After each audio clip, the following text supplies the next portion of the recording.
अस्सलाम वालेकुम दोस्तों, उम्मीद है आप सब खैरियत से होंगे। जी, ये हमारा ऑर्गेनिक केमिस्ट्री का पहला लेक्चर है।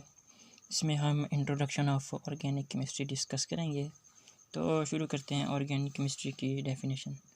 The branch of chemistry which deals with the study of carbon and hydrogen and their derivatives is called organic chemistry.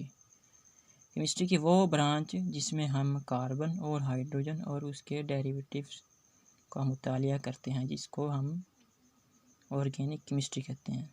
ठीक है, अब आगे हमारे पास ऑर्गेनिक कंपाउंड्स क्या होते हैं, देखते हैं इसकी डेफिनेशन।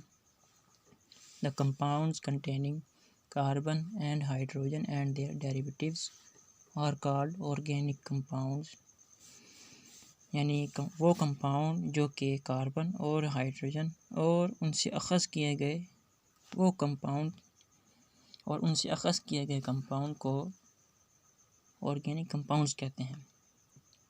जैसे ये देखें, हमारे पास एग्जांपल है बेंजीन की। देखें, इसमें कार्बन और हाइड्रोजन के एटम्स मिलकर एक रिंग बना रहे हैं, इसको हम ये ऑर्गेनिक कंपाउंड है। और इसके अलावा देखें ईथर, ये भी ऑर्गेनिक कंपाउंड है।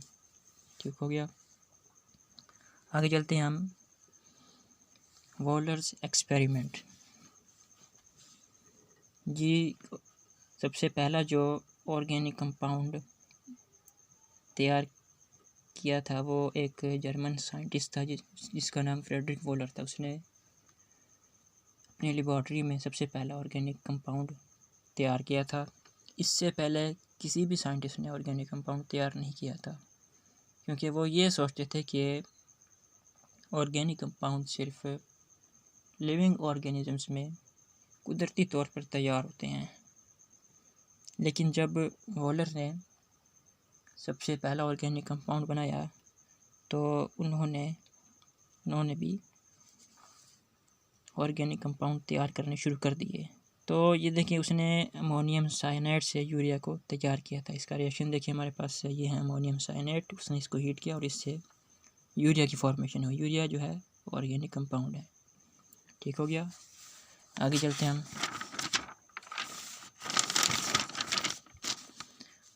Importance of Waller's experiment.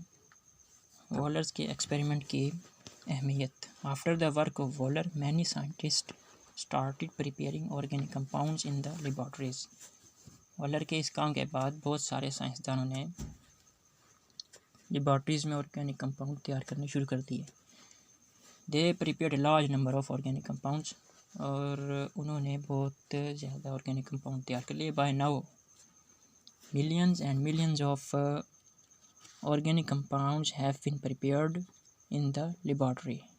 अब तक लाखों ऑर्गेनिक कंपाउंड्स लेबॉर्ट्री में तैयार किए जा चुके हैं। These organic compounds have wide range of application in our daily life. In organic compounds की हमारे रोज़मर्रा ज़िंदगी में बहुत ज़्यादा अहमियत है। All this progress is due to Waller's work, who opened a new way of science. ये सब तरक्की वॉलर के उस काम की वजह से है जिसने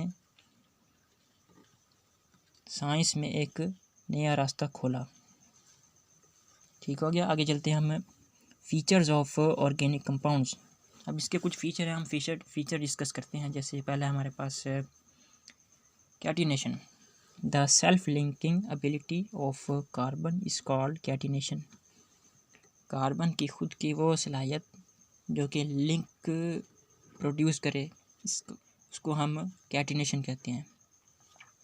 ठीक हो गया, आगे हम इसको डिस्कस करते हैं। Carbon has the ability to link with other carbon and form long chains and rings. Carbon जो है वो ऐसी सलाहियत रखता है कि वो दूसरे कार्बन के साथ मिलकर लॉन्ग चेन्स और लिंक बना सकता है और रिंग्स बना सकता है। Due to the property of catenation carbon forms millions of compounds. Carbon की इस खसूसियत की वजह से कार्बन जो है अब तक लाखों कंपाउंड बना चुका है। Carbon also form stable single carbon also form stable single and multiple bonds with other atoms. Carbon जो है ना स्टेबल सिंगल, डबल और ट्रिपल बॉन्ड भी एटम्स के साथ बना सकता है, जैसे कि oxygen, nitrogen and sulphur etcetera. जैसा कि ये देखें, कार्बन ने ऑक्सीजन के साथ डबल बॉन्ड बनाया हुआ है, कार्बन ने नाइट्रोजन के साथ ट्रिपल बॉन्ड बनाया हुआ है। तो कार्बन सिंगल बॉन्ड भी बना सकता है, डबल बॉन्ड भी बना सकता है और ट्रिपल बॉन्ड भी बना सकता है। ठीक हो गया। इसका दूसरा फीचर है हमारे पास non ionic nature of organic compound. Organic compounds are generally covalent compounds, therefore they do not give ionic reactions. Organic compound अमूमन जो है वो कोवलेंट कंपाउंड बनाते हैं। अब कोवलेंट कंपाउंड क्या होते हैं? वो कंपाउंड जो कोवलेंट बॉन्ड के ज़रिए बने उनको हम कोवलेंट कंपाउंड कहते हैं, और वो कंपाउंड आयनिक रिएक्शन नहीं देते। अब देखें यहाँ पे इसकी एग्जांपल है, हाइड्रोजन के दो एटम जब म्यूचुअल शेयरिंग के ज़रिए जब बॉन्ड बनाते हैं तो इससे कोवलेंट कंपाउंड बनता है, H2 का मॉलिक्यूल। ठीक हो गया, ये हमारे पास H2 का कोवलेंट कंपाउंड। अब इसके बाद हमारे पास तीसरा फीचर है सिमिलरिटी इन बिहेवियर, यानी कि बिहेवियर में, इनके बिहेवियर में यकसानियत। Organic compounds have close similarities. Organic compounds जो है ना ये काफ़ी हद तक यकसानियत रखते हैं आपस में। Therefore organic compounds have been divided into few homologous series. तो इस वजह से ऑर्गेनिक कंपाउंड्स को हमने चंद होमोलोगस सीरीज़ में तकसीम किया हुआ है, जैसे कि अल्कोहल। देखें, ये अल्कोहल की एक मिसाल देखें, इसमें इसका जो फंक्शनल ग्रुप है वो है OH। ठीक हो गया। तो सबसे पहले बल्कि ये देखें कि होमोलोगस सीरीज़ क्या होती है। वो सीरीज़ जिसमें फंक्शनल, एक मखसूस फंक्शनल ग्रुप के कंपाउंड्स को एक सीरीज़ में डिस्कस किया जाए। जैसे कि ये देखें, अल्कोहल है हमारे पास, इसका जो फंक्शनल ग्रुप है OH। तो इसकी जो सीरीज़ है हमारे पास, देखें यहाँ से देखें, एथेनॉल, प्रोपानॉल, ब्यूटानॉल, पेंटानॉल। ठीक हो गया। ये अल्कोहल की पूरी एक सीरीज़ है जिसका कॉमन फंक्शनल ग्रुप जो है वो है OH।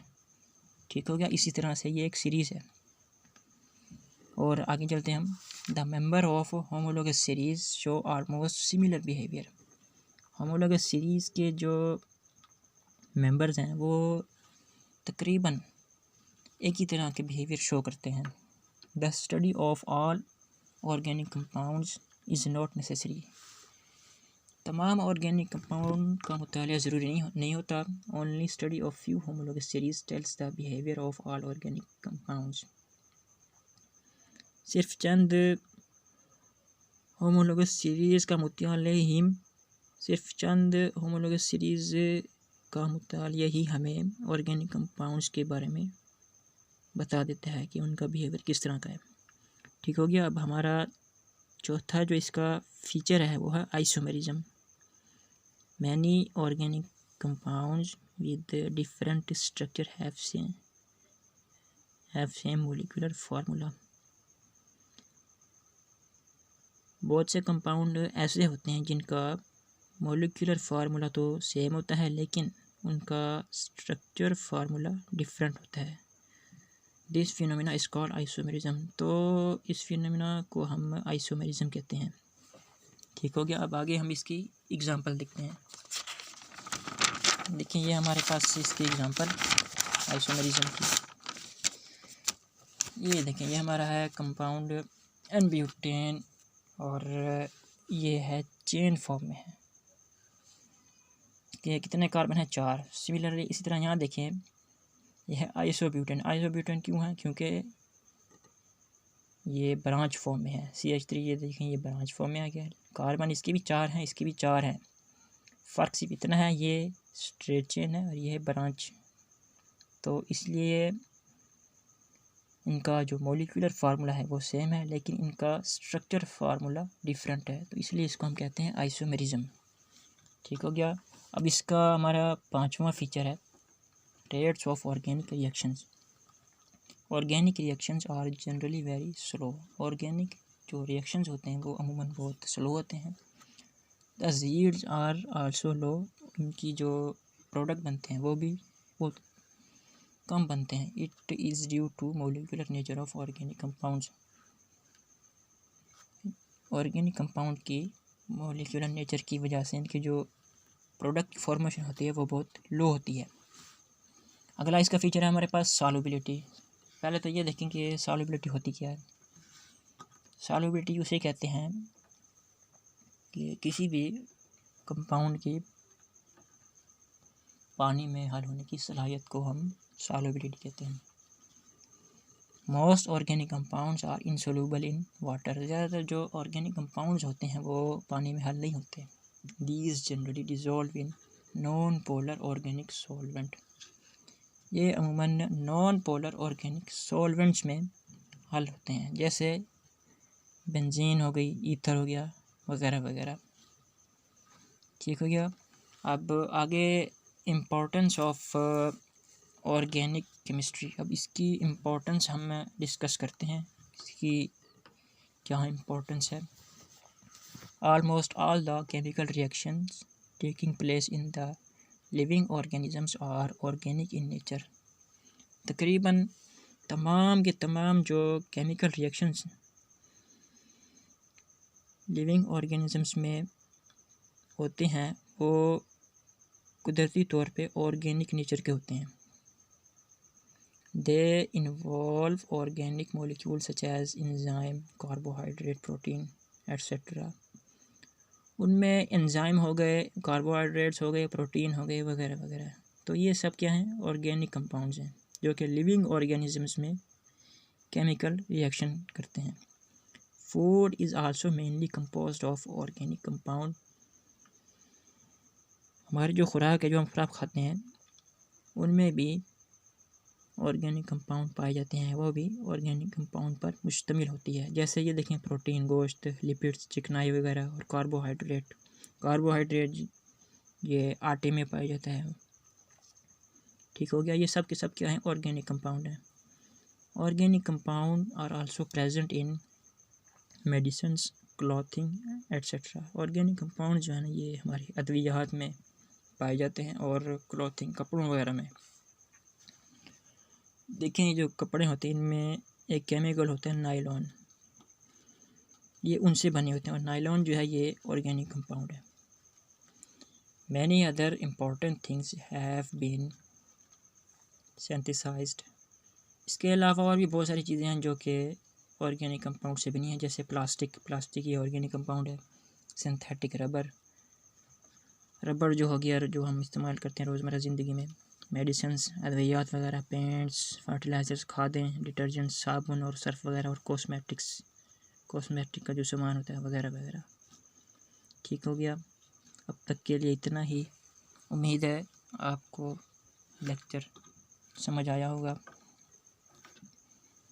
इसमें अगर किसी का कोई सवाल हो तो वो कमेंट सेक्शन में सवाल करें, आपको जवाब दिया जाएगा। इसके साथ साथ हमारे यूट्यूब चैनल को सब्सक्राइब कर दें ताकि आपको अगली वीडियो मौसूल हो सके। तब तक के लिए इतना ही। अल्लाह हाफिज़।